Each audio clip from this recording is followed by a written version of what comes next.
करते गाल बजाते। ऐसा करने से क्या होता है? बोले शंकर जी बड़े खुश होते हैं, पर पार्वती जी को क्रोध आ जाता है। तो क्या करें? तालियां बजा करके भगवती जो माता का स्थान है, शिवलिंग में जो माँ का स्थान है, वहां पर दोनों हाथों से प्रणाम करें तो माता प्रसन्न हो जाती है। बोले शंकर भगवान की जय।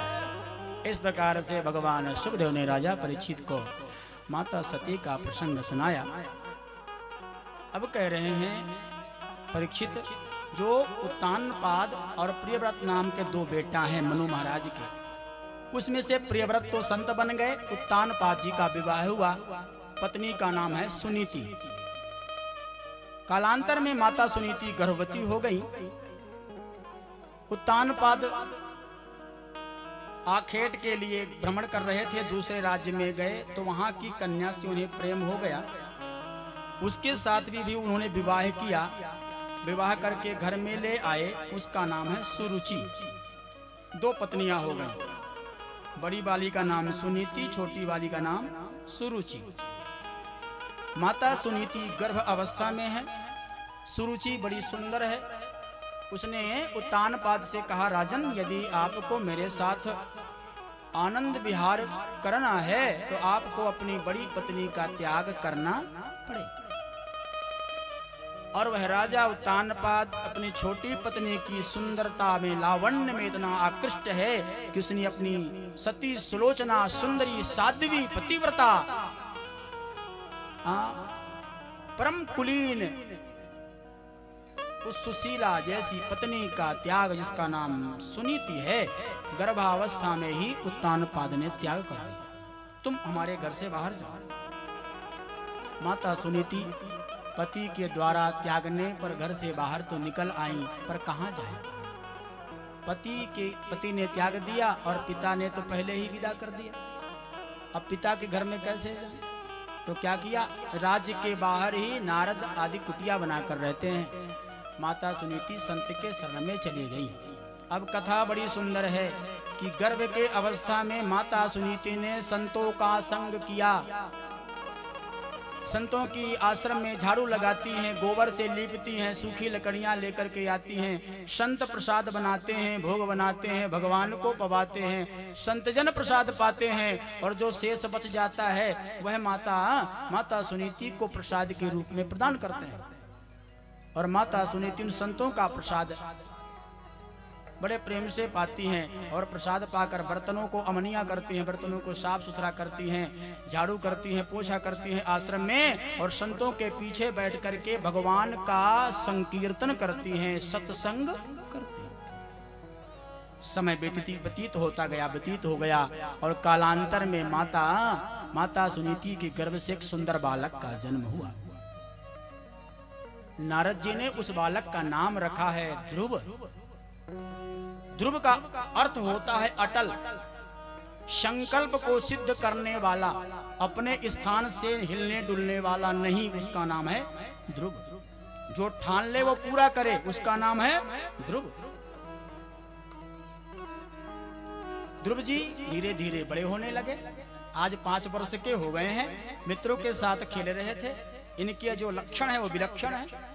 इनका शील, स्वभाव, आचार, विचार, व्यवहार, शिष्टाचार सब पृथक है, क्योंकि माता के गर्भावस्था में संतों का सत्संग किया। आज कुछ मित्रों ने कहा, ध्रुव तुम तो हो 5 वर्ष के, पर तुम्हारे जो आचरण है बड़े ज्ञानियों जैसे हैं भैया, यह ज्ञान तुम्हें कहां से मिलता है? ध्रुव जी ने कहा, मैं सत्संग करता हूँ, नारद जी के संग में बैठता हूँ, ज्ञान प्राप्त करता हूँ। तो किसी ने पूछा, भैया तुम्हारे पिताजी कौन है? अब ध्रुव जी ने सोचा, ये तो मुझे भी पता नहीं है कि मेरे पिता कौन है, तो मैं कल पूछ के माता जी से आऊंगा तो आप सबको बताऊंगा। और ध्रुव जी आए, माता सुनीति के गोद में लेट गए। माँ मुझे मेरे पिता का नाम बता दो, मेरे पिता कौन है, उनका परिचय बता दो। माता सुनीति ध्रुव जी को बातों में उलझा करके उनका जो मन है वह अपनी ओर खींचना चाहती हैं कि कदाचित यह बात को भूल जाए, पर बेटा है, जिद करके बैठा है, पिता का नाम तो बताना पड़ेगा। और माता सुनीति को बताना पड़ा कि बेटा इस राज्य का जो राजा है वही तुम्हारा पिता। अब प्रश्नों की झड़ी लग गई है। ध्रुव ने कहा इस राज्य का राजा मेरा पिता है, तो आप यहाँ जंगल में क्यों हो? आप राजा के यहाँ क्यों नहीं हो? आप राज्य के भीतर क्यों नहीं हो? आप राजमाता क्यों नहीं हो? और आप महारानी क्यों नहीं हो?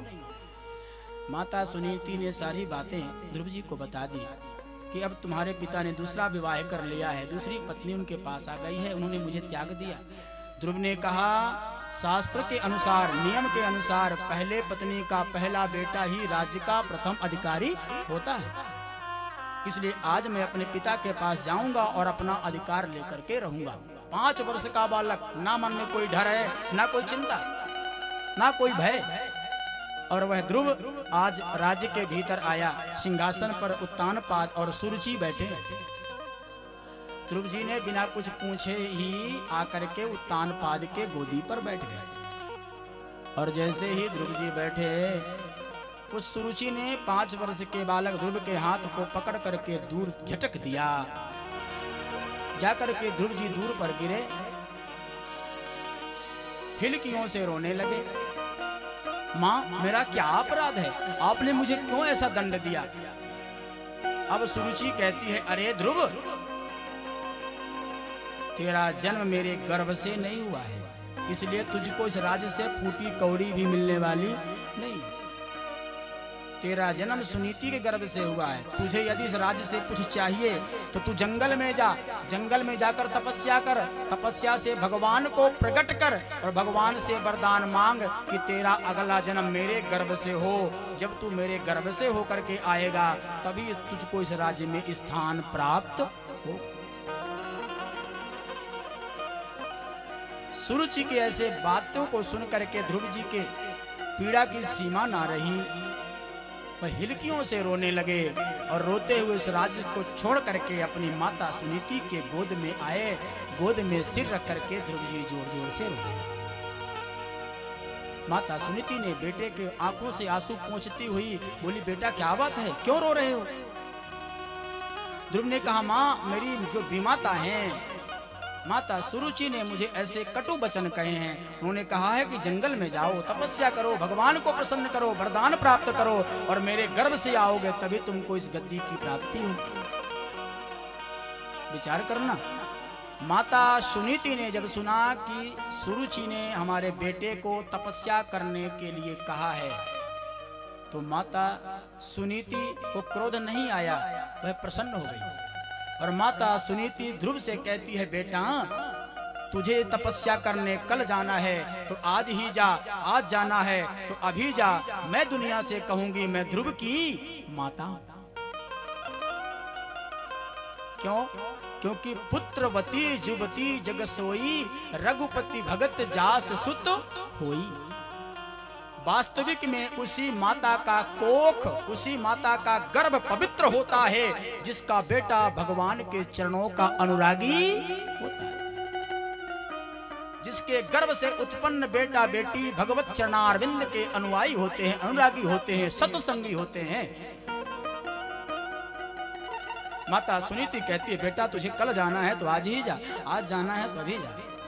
लेकिन ध्रुव जी 5 वर्ष के हैं और कथा बड़ी अति उत्तम, अति प्रिय कथा है, ज्ञान वर्धन युक्त कथा है। 5 वर्ष का बालक ध्रुव को माँ कह रही है, बेटा तू जंगल में जा। ध्रुव ने कहा, माँ, वहां तो हिंसक प्राणी है, वहां तो सिंह है, हाँ, वहां चीते हैं, भेड़िए हैं, मुझे खा जाएंगे, क्या करूंगा? माता सुनीति ने कहा कि जब दांत न थे तब दूध दियो, जब दांत न थे तब दूध दियो, अब दांत दिए तो को अन्न भी दे हैं। जान को देत अजान को देत, जहान को देते वो तो क्यों दे हैं।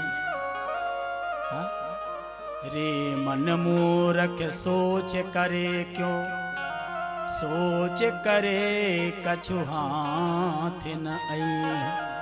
बेटा, अपने खाने पीने की चिंता तुम त्याग दो। क्यों? क्योंकि अपने अपने घरन की सब काहू का पीर, तुम ही पीर हर घरन की। धन्य धन्य रघुवीर। माता सुनीति ने कहा, बेटा तुमको कोई चिंता करने की जरूरत नहीं है। हर जगह परमात्मा का दर्शन करना, तुम्हें किसी से डरने की आवश्यकता नहीं है। और तुम जाओ, मैं तुमको आशीर्वाद देती हूँ। माता सुनीति ने ध्रुव को खूब आशीर्वाद दिया और ध्रुव जी मधुबन की ओर तपस्या करने के लिए चल पड़े। लेकिन मन में एक प्रश्न है कि अभी तो हमने गुरु बनाया नहीं, और बिना गुरु के भवसागर से पार लगावे कौन। हाँ, गुरु तो बना नहीं, तो गुरु कौन बने, मन में चिंता थी। अचानक गुरु जी प्रकट हो गए। कौन? बोले नारद जी। नारद, नारद किसे कहते हैं? बोले जिनकी बात कहूं रद्द ना होए, उनको नाम नारद। नारद की कई परिभाषा हैं। बोले जो अच्छे खासे घर में लड़ाई करवा दे, उसका नाम नारद। हाँ, जिसके घर में अच्छा खासा चल रहा हो, नारद जी आ जाएं, मानो लड़ाई कन्फर्म है। और कहा, बोले जिनकी बात कहूं रद्द ना होए, उनका नाम नारद है। और बोले नारम ज्ञानम ददाति इत नारद, जो प्राणी मात्र को ज्ञान प्रदान करता उसका नाम है नारद। हाँ?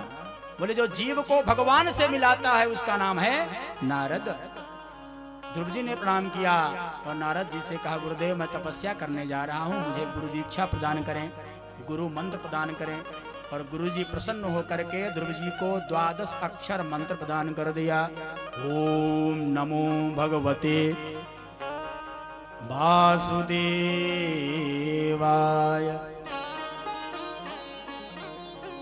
ध्रुव जी को नारद ने कहा, बेटा इस मंत्र को याद कर लो और इस मंत्र पे श्रद्धा पूर्वक जाप करते रहो। मैं तुमको वचन देता हूँ, ध्यान से सुनिए। गुरु ने कहा मैं तुमको वचन देता हूँ। गुरु कौन है? गुरु साक्षात पर ब्रह्मा।